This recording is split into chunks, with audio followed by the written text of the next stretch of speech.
Hi friends, welcome to Infopost Telugu. ఈ ఒక్క వీడియోతో మీకు జీడిఎస్కు అప్లై చేసిన దగ్గర నుండి మీరు శాలరీ స్లిప్ అంటే శాలరీ చేతికి తీసుకునేంత వరకు ప్రతి ఒక్కటి కూడా మీకు వివరంగా వివరిస్తానండి.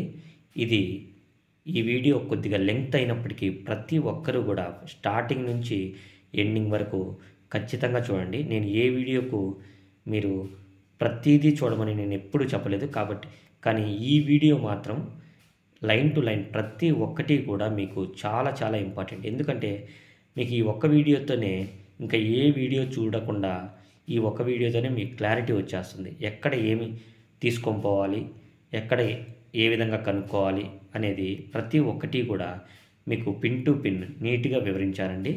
ఇవి నేను జాయిన్ అయిన నుండి అంటే నేను అప్లై చేసిన నుండి నేను శాలరీ అందుకునేంత వరకు ప్రతి ఒక్కటి ప్రూఫ్స్తో మీకు ఇవి ఉంచానండి. కాబట్టి ప్రతి ఒక్కటి మీకు అర్థమయ్యేలా ఉంటుంది. కొద్దిగా నిదానంగా చెప్తాను, మీరు ఓపికగా విని దీని గురించి తెలుసుకోండి. ముందుగా మనము అప్లై చేయాలి. ఈ అప్లై చేయడంలో ఏమైనా తప్పులుంటే మళ్ళీ కరెక్షన్ ఉంటుంది. కరెక్షన్ వినియోగించుకొని మీరు తప్పులు సరి చేసుకోండి. ఎందుకంటే అప్లికేషన్లో ఒక చిన్న స్పెల్లింగ్ మిస్టేక్ పోయినా కూడా మీ జాబ్ ఖచ్చితంగా తీసేయబడతాయి. ఎందుకంటే ఇది మార్క్స్ బేస్డ్ జాబ్ కాబట్టి మీ స్పెల్లింగ్స్ కానీ మార్క్స్ కానీ ప్రతి ఒక్కటి డాక్యుమెంట్లో ఉన్న అంటే ఎస్ఎస్సి మెమోలో నెక్స్ట్ మీ క్యాస్ట్ సర్టిఫికేట్లో ఉన్న ప్రతిదీ వెరిఫై చేయబడుతుంది. కాబట్టి ఖచ్చితంగా మీరు ప్రతి లెటర్ కూడా మిస్ కాకుండా మీరు అప్లై చేసేటప్పుడు ఖచ్చితంగా అప్లై చేయండి. నెక్స్ట్ మెరిట్ లిస్ట్ కోసం మినిమం 1 మంత్ లోపలే మనకు ఫస్ట్ మెరిట్ లిస్ట్ వస్తుందండి. ఫస్ట్ మెరిట్ లిస్ట్ ఎందుకు అంటున్నానంటే మనకు ఒక నోటిఫికేషన్కు మినిమం 5 లిస్టులు ఉంటాయండి. మినిమం అంటున్నా నేను, మ్యాక్సిమం 10 లిస్టుల వరకు కూడా వస్తుంటాయి. అంటే డాక్యుమెంట్ వెరిఫికేషన్లో చాలామంది మిస్టేక్స్ చేసి సెలెక్ట్ అవ్వకుండా వెళ్ళిపోతుంటారు. కొంతమందికి ఇంట్రెస్ట్ లేక ఫస్ట్ అప్లై చేసి తర్వాత డాక్యుమెంట్ వెరిఫికేషన్ రాకుండా ఉండడం, నెక్స్ట్ కొంతమంది ఫేక్గా అప్లై చేసి వదిలివేయడం, ఇలా జరుగుతుంటాయండి. కాబట్టి మెరిట్ లిస్టులు వస్తూనే ఉంటాయి. మీరు ఫస్ట్ మెరిట్ లిస్టులో రాలేదని మీరు అధైర్యపడాల్సిన అవసరం అయితే ఉండదు. ఖచ్చితంగా second, third, fourth, fifth compulsory ఉంటాయండి. కాబట్టి ఈ ఫస్ట్ మెరిట్ లిస్ట్ రాకపోయినా మీరు ఇబ్బంది పడాల్సిన అవసరం అయితే ఉండదు. మీరు ఫస్ట్ మెరిట్ లిస్ట్లో మీరు ఒకవేళ జాబ్ సెలెక్ట్ అయినట్లయితే మీకు ఈ విధంగా ఒక మెసేజ్ వస్తుందండి. మీ ఫోన్కి మెసేజ్ రూపంలో వస్తుంది. నెక్స్ట్ మీరు మీ మెయిల్ ఐడి ఇచ్చి ఉంటే మెయిల్ ఐడికి వస్తుందండి. ఈ విధంగా మీరు చూసుకొని మీరు జాబ్కి సెలెక్ట్ అయ్యారని దీని ద్వారా తెలుస్తుంది. ఇక్కడ ఏమైనా ఉంటుందంటే యువర్ రిజిస్ట్రేషన్ నెంబర్, అంటే మీరు ఫస్ట్ రిజిస్ట్రేషన్ చేసుకున్నారు కదా, ఆ registration number has been provisionally shortlisted for engagement, అంటే మీరు సెలెక్ట్ అయ్యారని, షార్ట్ లిస్ట్లో సెలెక్ట్ అయ్యారని. ఈ డాక్యుమెంట్ వెరిఫికేషన్కి మీరు ఎంచుకున్న డివిజన్లో ఆ టైం లోపల మీరు డాక్యుమెంట్ వెరిఫికేషన్ చేయించుకోవాలని వీళ్ళు చెప్తారండి. ఈ document verification compulsory very very very important అండి. ఈ డాక్యుమెంట్ వెరిఫికేషన్ కోసమే నేను మెయిన్గా మీకు చెప్దామని ఈ వీడియో చేస్తున్నాను. నెక్స్ట్ డాక్యుమెంట్ వెరిఫికేషన్ అనేది మనకు 2 సార్లు జరుగుతుంది. ఫస్ట్ వెరిఫికేషన్, సెకండ్ వెరిఫికేషన్ అని ఉంటుంది. అంటే first document verification, second document verification అని ఉంటుంది. ఫస్ట్ వెరిఫికేషన్ అనేది మన చాయిస్. అంటే నేను తెలంగాణలో అప్లై చేసి ఉండి నేను ఆంధ్ర అబ్బాయిని అయితే ఆంధ్రాలో ఎక్కడైనా ఏ డివిజన్లో అయినా నేను ఫస్ట్ వెరిఫికేషన్ చేయించుకోవచ్చు. అదే సెకండ్ వెరిఫికేషను జాబ్ ఎక్కడైతే ఏ డివిజన్లో అయితే మనం జాబ్ వచ్చిందో ఆ డివిజన్లో మాత్రమే సెకండ్ వెరిఫికేషన్ ఉంటుంది. ఈ ఫస్ట్ వెరిఫికేషన్లోనే మనము ఖచ్చితంగా ప్రతిదీ వెరిఫై చేయబడుతుంది. సెకండ్ వెరిఫికేషన్లో పెద్దగా మనకు ఇబ్బంది ఉండదండి. ఫస్ట్ వెరిఫికేషన్లోనే ప్రతి ఒక్కరూ వెళ్ళిపోతారండి. ఈ ఫస్ట్ వెరిఫికేషన్లో వాళ్ళు ఏమేమి తేవాలో కూడా నీట్గా మనకు ఈమెయిల్ రూపంలో ప్లస్ మెసేజ్ రూపంలో ఇస్తారండి. కాబట్టి అవి ఖచ్చితంగా తీసుకొని పోవాలి. అవి ఏంటంటే ఇప్పుడు ఒకసారి చూద్దాం. మన మార్క్ షీట్ అంటే ఎస్ఎస్సి మార్క్స్ మెమో, నెక్స్ట్ మనం క్యాస్ట్ సర్టిఫికేట్, మీరు ఓబీసీలో అంటే మీరు ఓబీసీ కానీ ఎస్సీ కానీ ఎస్టీలోగా మీరు అప్లికేషన్లో పెట్టి మీరు యూఆర్లో సెలెక్ట్ అయినప్పటికీ కంపల్సరీ మీరు క్యాస్ట్ సర్టిఫికేట్ తీసుకొని పోవాలి. ఇది గుర్తుపెట్టుకోండి. ఎందుకంటే నేను ఆ ఇబ్బంది పడ్డానండి. నేను యూఆర్లో సెలెక్ట్ అయ్యి క్యాస్ట్ సర్టిఫికేట్ తీసుకోబోకుండా పోయినాను. వాళ్ళు మళ్ళీ క్యాస్ట్ సర్టిఫికేట్ తీసుకొస్తేనే మేము ఫస్ట్ వెరిఫికేషన్ కంప్లీట్ అయినట్టు చెప్తామంటే నేను మళ్ళీ దగ్గర 600 కిలోమీటర్లు జర్నీ చేసి చాలా ఇబ్బందులు పడి నేను వెరిఫికేషన్ మళ్ళీ చేయించుకున్నాను. కాబట్టి మీరు అటువంటి తప్పు చేయకుండా ఖచ్చితంగా తీసుకొని పోవాలి. నెక్స్ట్ పీడబ్ల్యూటీ సర్టిఫికేట్, అంటే ఎవరైనా హ్యాండిక్యాప్డ్ ఉంటే హ్యాండిక్యాప్డ్ సర్టిఫికేట్, ఎవరైనా ట్రాన్స్జెండర్స్ ఉంటే వారు ఆ certificate. Next date of birth proof అంటే మీకు ఆధార్ కార్డ్ సరిపోతుందండి. ఆధార్ కార్డులో ఏవైనా మిస్టేక్స్ ఉన్నా ఏం పర్వాలేదు. కొంతమంది మిమ్మల్ని భయపెడతారు, కానీ ఆధార్లో మిస్టేక్స్ వల్ల ఏమి ఇబ్బంది ఉండదు. మీరు వీలైనంత వరకు ఆధార్లో ఏమైనా ఉంటే ఈ 30 రోజుల్లో చేంజ్ చేసుకునేదానికి చూడండి. ఖచ్చితంగా చేంజ్ చేసుకోండి. నేను ఏం కాదన్నా అని అనుకోకండి. ఎవరన్నా ఒకరు మనకు వ్యతిరేకమైన ఆఫీసర్లు దొరికినప్పుడు మనకు ఇబ్బంది అవుతుంది. కాబట్టి నాకైతే డేట్ ఆఫ్ బర్త్ కొన్ని నాకు మిస్టేక్స్ ఉన్నాయి, అయినా కూడా అలో చేశారు, ఏం ఇబ్బంది లేదు. ఆధార్ కార్డుతో ఇబ్బంది లేదన్నారు.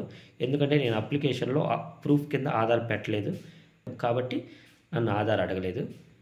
Next medical certificate, compulsory medical certificate తీసుకోవాలండి. ఇది మెయిన్గా సర్జన్ దగ్గర తీసుకుంటే బెటరు. లేకపోయినప్పటికీ మీ పిహెచ్సిలో అంటే గవర్నమెంట్ డాక్టర్ దగ్గర అయినా తీసుకోవచ్చు, ఇబ్బంది ఏం లేదండి.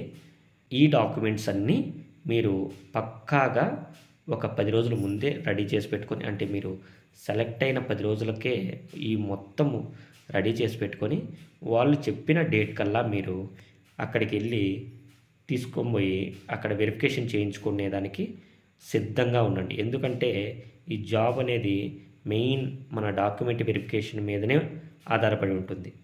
కాబట్టి అవి నీట్గా 1-2 సార్లు చెక్ చేసుకొని స్పెల్లింగ్స్ మిస్టేక్స్ లేకుండా చూసుకోండి. నెక్స్ట్ మనకు ఫస్ట్ వెరిఫికేషన్ అయిపోతానే వాళ్ళు ఒక లెటర్ ఇస్తారండి, అంటే డాక్యుమెంట్ వెరిఫికేషన్ లెటర్ లాంటిది ఇస్తారు.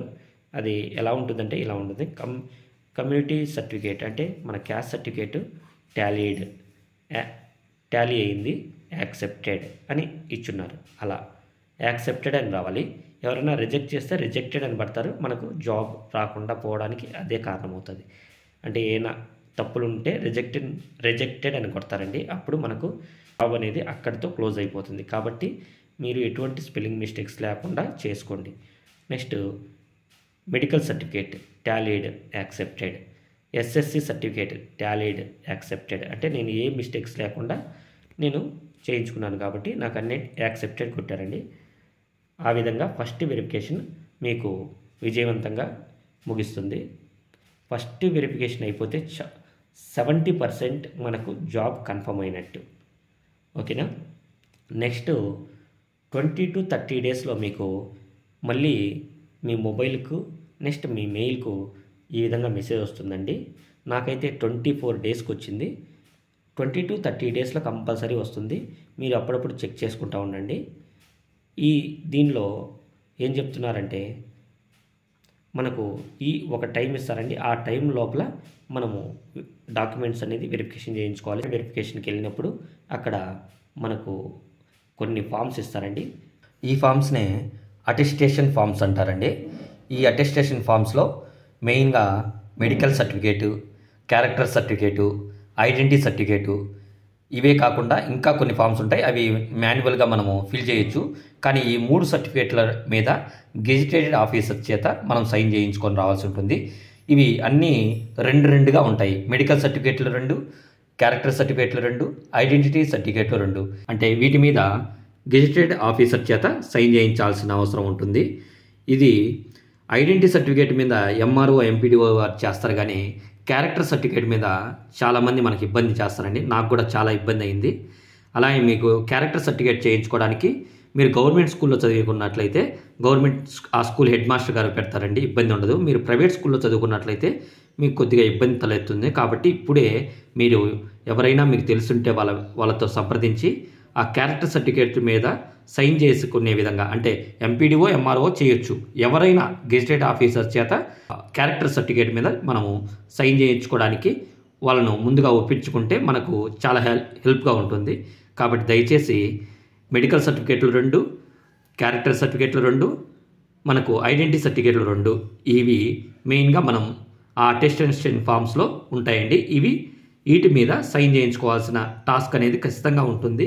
నెక్స్ట్ సెకండ్ వెరిఫికేషన్లో ఓకే అయ్యాక ఆ డివిజన్లో హెడ్ మనల్ని బీఓకి వెళ్ళి చూసుకొని అక్కడ లీజ్ ఫాము అంటే లీజ్ అగ్రిమెంటు సర్పంచ్ చేత సంతకం చేయించుకొని రమ్మంటారండి.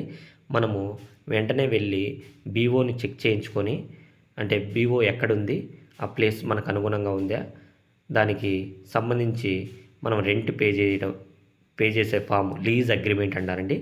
దాని మీద సర్పంచ్ యొక్క సంతకము, ఆ హౌస్ ఓనర్ పేరు అవన్నీ మనం ఆ ఫామ్ తీసుకొని లీజ్ అగ్రిమెంట్ ఫామ్ తీసుకొని వెళ్ళి అది ఫిల్ చేసి సర్పంచ్ చేత సంతకం పెట్టించుకొని అది మన ఎస్పీఎం అంటే సబ్ పోస్ట్ మాస్టర్ గారు ఉంటారండి. బీఓలన్నిటికీ ఒక ఆఫీస్ ఉంటుంది, అన్నీ ఎస్ఓ అంటారండి, సబ్ ఆఫీస్. దాంట్లో పనిచేసే వ్యక్తినే సబ్ పోస్ట్ మాస్టర్ అంటారు. ఆ సబ్ పోస్ట్ మాస్టర్ గారికి మనము దీన్ని అందిస్తే అతను పై అధికారులకు పంపించడం జరుగుతుంది. అప్పటికి మన జాబ్ అనేది 100% కంప్లీట్ అవుతుంది. నెక్స్ట్ డే నుంచి మనం జాబ్లో జాయిన్ అయ్యి మన వర్క్ మనం చేసుకుంటూ ఉండాలి. తర్వాత ఈ వర్క్ తర్వాత జాయిన్ అయినాక order of provisional engagement order copy అనేది మనకి ఇస్తారండి. ఇది 1 మంత్ లోపలనే మనకు అందుతుంది.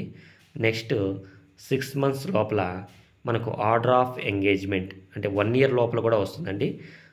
నాకైతే 6 మంత్స్ లోపలే వచ్చింది. కాబట్టి ఆర్డర్ ఆఫ్ ఎంగేజ్మెంట్ ఆర్డర్ ఇదే ఫైనల్ ఆర్డర్ అండి.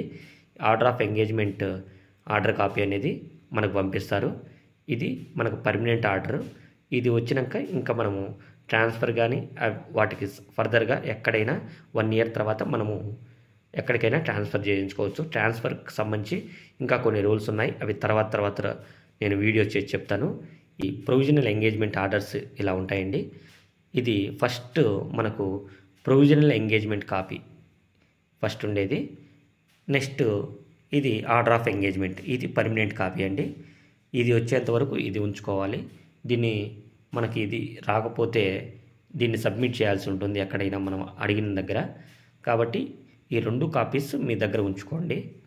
దీని తర్వాత మనకు శాలరీ స్లిప్ అనేది ఎలా వస్తుందంటే మనం జాయిన్ అయినాక 15వ తేదీ పైన జాయిన్ అయితే ఆ మంత్ శాలరీ రాదండి. నెక్స్ట్ మంత్లో ఈ 15 రోజులు నెక్స్ట్ మంత్లో 30 డేస్ కలిపి మనకు ఫుల్ శాలరీ వస్తుంది. అంటే ముందు 15 రోజుల శాలరీ అరియర్స్ కింద ముందు 15 రోజులైనా ఎన్ని రోజులైనా మీరు ఎన్ని రోజులైతే చేశారో వర్క్ అన్ని రోజులకు కలిపి అరియర్స్ కింద మీకు జమ అవుతుంది. మొత్తం శాలరీ మీకు బీపీఎంకి అయితే 18,000, ఏబీపీఎంకి అయితే 15,000 వరకు వస్తుంది. కాబట్టి ఈ శాలరీలో మీకు ఎటువంటి ఇబ్బంది ఉండదు. మీరు పోస్ట్ ఆఫీస్ ఎస్బీ అకౌంట్ ఖాతాను తెరుచుకొని దీనిలో శాలరీ ప్రతి నెల మనకు 31వ తేదీ ఆర్ 30వ తేదీ క్రెడిట్ అవుతుందండి. శాలరీ మాత్రం పక్కాగా మనకు మంత్ ముందు రోజు అంటే 1వ తేదీ ముందు రోజే మనకు శాలరీ క్రెడిట్ అవుతుంది. కాబట్టి ఒక్కరు కూడా ఈ అవకాశాన్ని సద్వినియోగం చేసుకొని జాబ్ సాధిస్తారని కోరుకుంటూ ఆల్ ది బెస్ట్. మీకు ఈ వీడియోలో ఎటువంటి పాయింట్ ఆఫ్లో మీకు నచ్చినట్లయితే ప్లీజ్ లైక్ చేయండి. మీకు ఎటువంటి డౌట్ ఉన్నా కామెంట్ చేయండి. ప్రతి డౌట్కి నేను సమాధానం చెప్తానండి. మీరు ప్రీవియస్ వీడియోస్ చూసినప్పటికీ ప్రతి వీడియోలో కింద కామెంట్కి నేను డౌట్లకి క్లారిటీ ఇస్తున్నాను. మీకు ఎటువంటి డౌట్ ఉన్నా నాకు కామెంట్ చేయండి, ఖచ్చితంగా మీకు నేను రిప్లై ఇస్తాను. ప్లీజ్ సబ్స్క్రైబ్ చేయండి. మీరు సబ్స్క్రైబ్ చేస్తే నేను ఫర్దర్గా మీకు నోటిఫికేషన్ రూపంలో ప్రతి వీడియోను మీకు పంపిస్తూనే ఉంటాను. మీరు అంటే నేను కాదు, యూట్యూబ్ పంపిస్తుంటుంది. నేను ప్రతి వీడియో మీకు చేసి పంపిస్తాను. కాబట్టి నన్ను ఎంకరేజ్ చేయండి. మీకు పోస్ట్ ఆఫీస్ నుంచి జెన్యూన్ ఇన్ఫర్మేషన్ మీకు అందుతుంది. Thank you.